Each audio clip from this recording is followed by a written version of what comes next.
Dengan jumlah lebih dari 17.500 pulau dan garis pantai mencapai lebih dari 80.000 kilometer, Indonesia jadi negara kepulauan terbesar di dunia.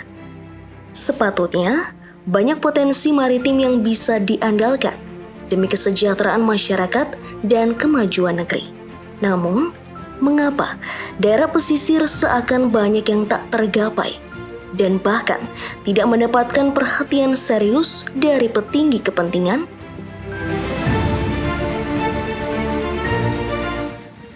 Kali ini saya Michelle Winda berada di Pulau Buton, Kabupaten Buton, Provinsi Sulawesi Tenggara, akan melihat potret masyarakat pesisir yang juga tinggal dalam kawasan 3T, terdepan, terluar, dan tertinggal.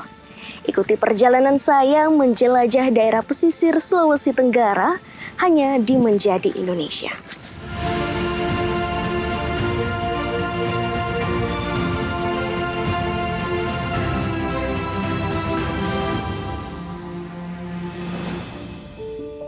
Bagi daerah pesisir, nelayan menjadi mata pencaharian yang paling banyak ditekuni. Saya penasaran, dengan begitu melimpahnya kekayaan alam di lautan Indonesia, apakah hal ini membuat nelayan mendapatkan kesejahteraan yang cukup atau bahkan lebih baik? Untuk mendapatkan jawabannya, saya berkunjung ke Desa Mopano di Kecamatan Lasalimu Selatan untuk melihat potret nelayan di sini. Kebetulan daerah ini juga merupakan kawasan konservasi penyu dan juga habitat asli udang merah yang hanya ada di Buton. Mari.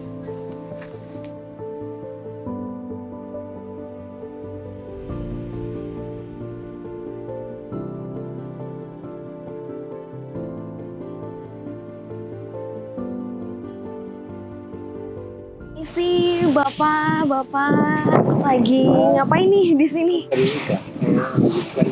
Oh, habis memancing? Panah. Oh, pakai panah. Kenapa akhirnya pakai panah daripada pakai pancing? Lebih nyaman begini kalau profesi kita sama-sama. Ini biasanya sehari-hari dapatnya segini, Pak?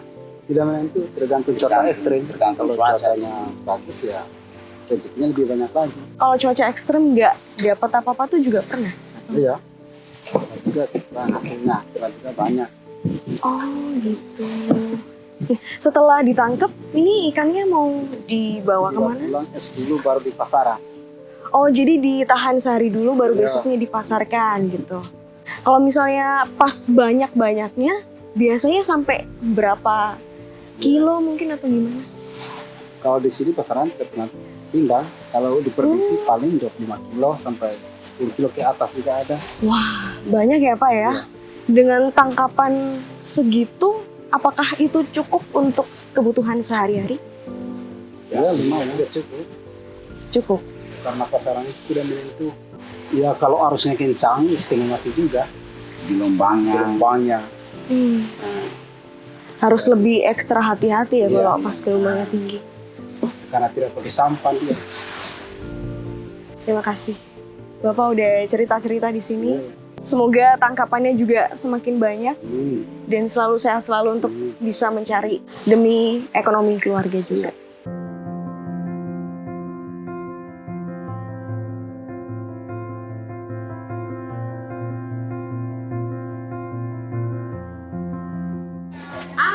Ibu, ini ikannya ada apa aja ya? Ikan kakap, ikan boronang. Yang hasil tangkapan pelabuhan Lasalimu itu yang mana aja? Ini boronang Oh jadi dua-duanya? semuanya. Oh semuanya? Iya, ada kakap, ada boronang, ada kakak tua. Oh, Bermacam-macam.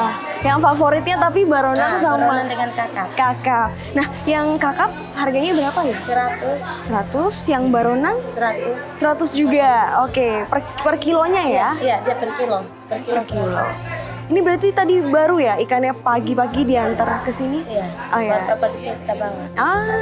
Ibu mau ikannya dong. Yang mana? Yang baronang sama yang kakap. Per kilo itu tergantung besar kecilnya ikan. Oh. Kalau ikan besar dia bisa 3 ekor, dia 1 kilo. Oh, Kalau 3 kecil begini 4 ekor. Oh Dengan gitu. kakap. Seger ya Bu ya. Oke. Iya.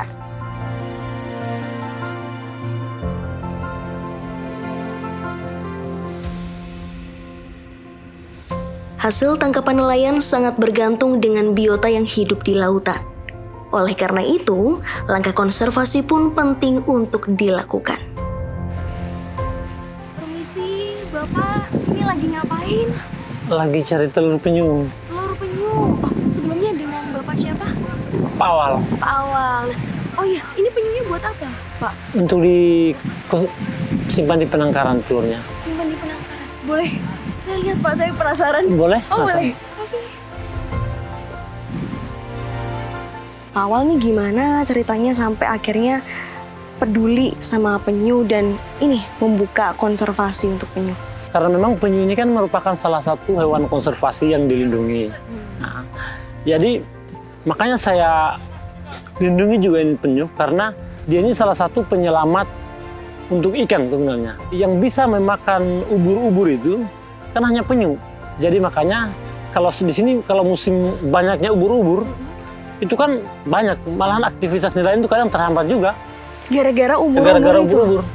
Nah jadi makanya kalau sudah banyak penyu di sini supaya anak-anak ikan juga selamat istilahnya. Anak-anak ikan selamat, bisa besar dan ditangkap oleh para oleh nelayan. nelayan lagi. Jadi sebenarnya ini terhubung ya Pak Iya, semuanya. terhubung. Saya juga pengen tahu gitu sebenarnya dari sisi ekonomi sebenarnya ini mendapatkan nggak sih Pak membuat konservasi ini? Kalau dari sisi ekonomi untuk sekarang belum.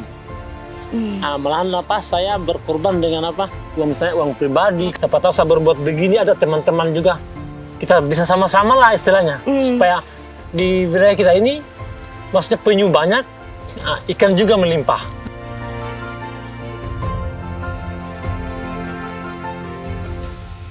Di Desa Mopano ada satu habitat yang hanya hidup di sini yaitu udang merah.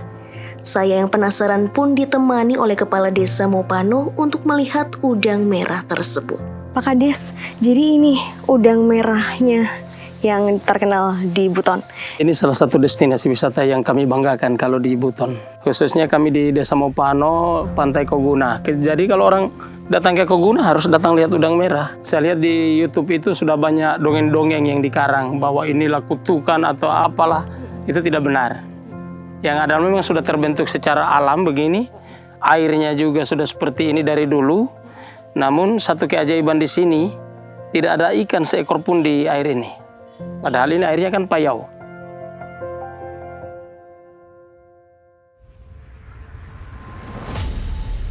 Selain kesejahteraan nelayan, salah satu hal terpenting penunjang perekonomian masyarakat pesisir adalah infrastruktur dan akses yang memadai, terutama di kawasan pelabuhan. Sebab, pelabuhan menjadi gerbang masuk dan keluar suatu daerah.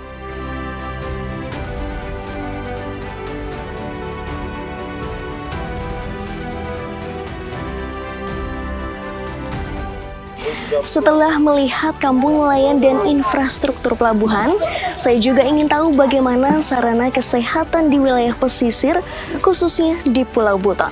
Oleh karena itu, ikuti terus perjalanan saya di episode berikutnya menjadi Indonesia Jelajah Daerah Pesisir Sulawesi Tenggara.